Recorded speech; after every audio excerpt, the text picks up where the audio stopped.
할렐루야, 미디어 속회 시간입니다. 오늘은 제30과 고난 속에 담긴 하나님의 뜻이란 내용으로 사사기 4장 1절에서 10절 본문을 가지고 함께 은혜를 나누길 원합니다. 사람은 누구나 삶을 살아가다 보면 수많은 어려움과 고난을 만나게 됩니다. 그리고 그리스도인 또한 그러한 어려움과 고난에서 자유로울 수 없습니다.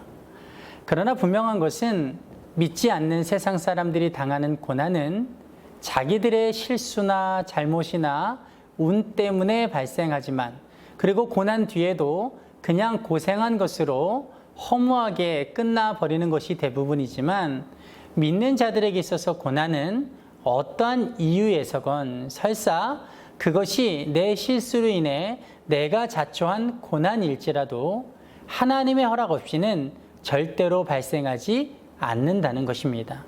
즉, 그리스도인의 고난 뒤에는 반드시 하나님의 뜻과 목적이 숨겨져 있다라는 것이죠. 그러므로 우리는 우리의 삶 가운데 만나게 되는 고난 속에 담겨진 하나님의 뜻과 목적을 발견해야 합니다.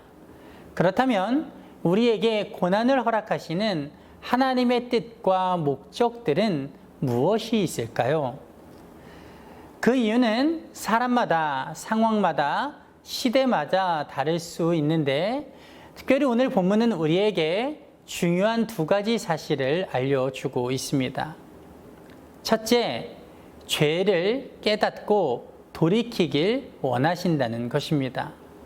오늘 본문을 보면 사사 에훗이 18년 동안 이스라엘을 압제하던 모압 왕을 죽인 뒤로 이스라엘은 80년 동안이나 평화를 누리면서 살게 됩니다. 그런데 에훗이 죽자 이스라엘은 하나님의 은혜를 잊어버리고 범죄하여 여호와의 목전에서 악을 행하게 됩니다.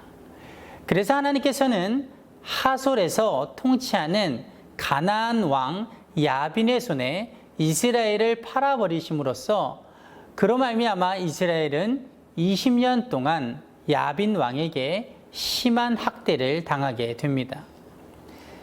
여기서 하나님이 파셨다라는 것은 무언가 대가를 받고 파셨다는 것이 아니라 이스라엘이 적국의 손에 넘어가는 것을 허락하셨다. 즉, 내버려 두셨다라는 것입니다. 왜냐하면 이스라엘이 먼저 악을 행함으로 말미암아 하나님과의 관계를 끊어버렸기 때문입니다.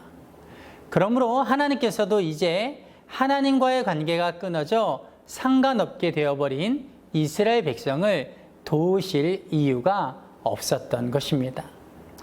그런데 더 수치스러운 것은 이스라엘을 20년 동안이나 괴롭히고 학대했던 이 하솔 지역과 야빈 왕은 그다지 강한 민족과 왕이 아니었다라는 것입니다.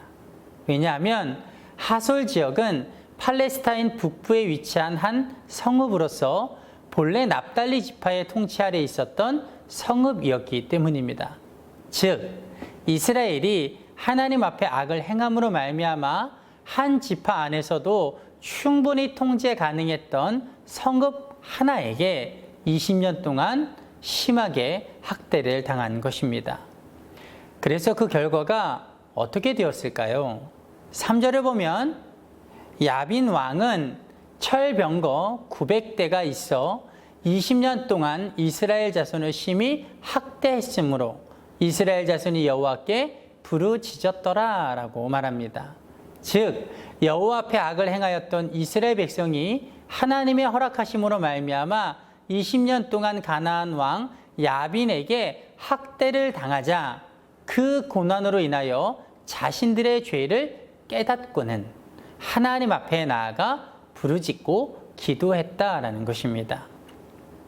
사랑하는 성도 여러분, 이처럼 하나님이 허락하시는 고난은 때때로 우리의 죄를 깨닫게 하고 하나님께로 돌이키고자 하는 하나님의 뜻과 목적이 숨겨져 있음을 우리는 알아야 할 줄 믿습니다.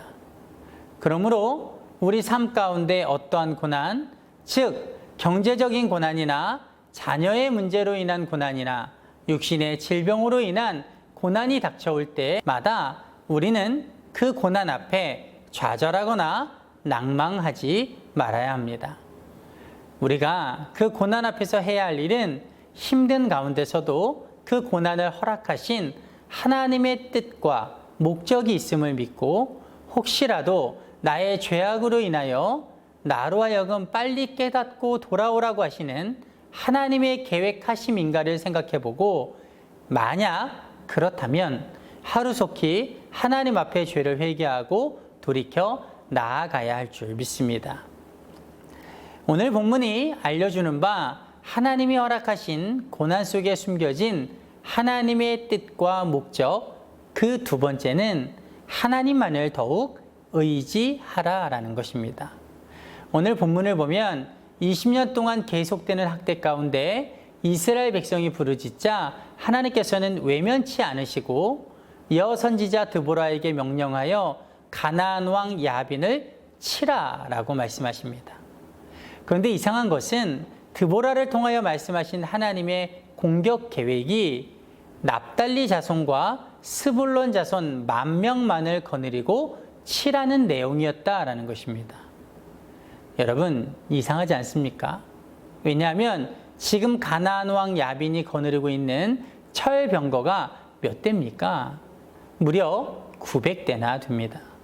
철병거가 무엇입니까? 지금으로 말하면 아주 강력한 전차, 탱크와 같은 것들이죠.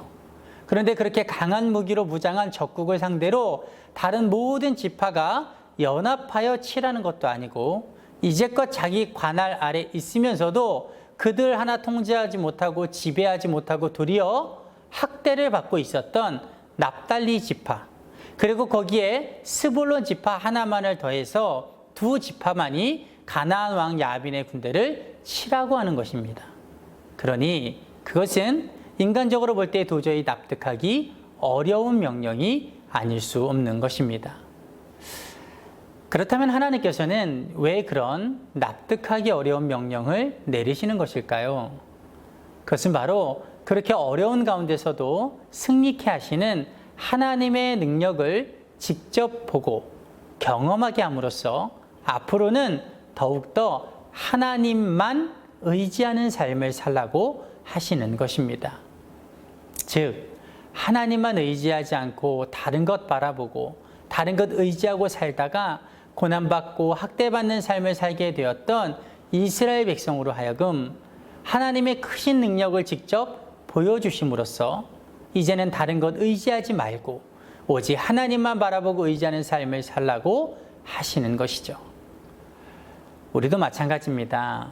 우리의 삶의 고난 가운데 우리가 바라보고 의지해야 할 것은 하나님과 하나님의 능력이며 또한 나아가 우리가 그 고난을 통해서 얻어야 할 것은 하나님만 바라보는 신앙인 줄 믿습니다. 그러므로 우리는 삶의 고난 가운데 오직 하나님만 바라보고 의지해야 하고 그리할 때 도우시고 승리케 하시는 하나님을 경험함으로 말미암아 오직 하나님만 의지하는 신앙과 믿음의 자세를 가져야 될 것입니다. 그러면 어떠한 이유에서건 우리가 만난 고난은 그 크기와 상관없이 능히 이길 수 있는 고난이 될 것이고 나아가 그 고난을 만난 것이 우리에게는 그 무엇과도 바꿀 수 없는 축복이 될 것입니다. 바라건대 우리 예양 모든 성도님들은 삶의 고난을 만났을 때 오직 하나님만 바라보고 의지함으로 말미암아 고난 뒤에는 이전보다 더욱더 하나님만 의지하는 신앙으로 변화되어지시기를 또 그러한 축복을 누리시기를 주님의 이름으로 축복드립니다. 이번 한 주간도 여러분의 가정과 섬기는 예양교회 그리고 감독님과 중앙연회를 위해 기도해 주시고 특별히 코로나19로 인해 고통당하는 이웃과 방역과 치료를 위해 애쓰는 모든 의료진과 관계자들 나아가 이 나라와 민족 가운데 하나님의 정의가 하수와 같이 흐를 수 있도록 기도해 주시기 바랍니다. 감사합니다.